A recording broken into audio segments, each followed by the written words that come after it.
मनोनीत मंत्री श्री नीतीश मिश्रा से अनुरोध है कि वे मंच पर पधारकर शपथ ग्रहण करने की कृपा करें।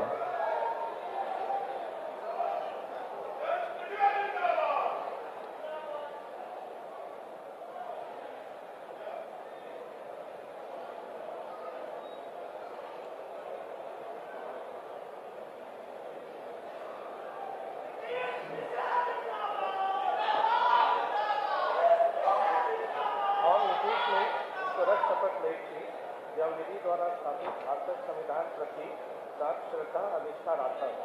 हम भारतक प्रभुता और अखंडता अक्षुण्ण राखब। हम बिहार राज्यक मंत्री के रूप में अपन कर्तव्य सबक श्रद्धापूर्वक अशुद्ध अंतःकरण से निर्वहन करब तथा भय किंवा पक्षपात अनुराग एवं द्वेषक बिना सब प्रकारक लोक सबक प्रति संविधान और विधि के अनुसार न्याय करब।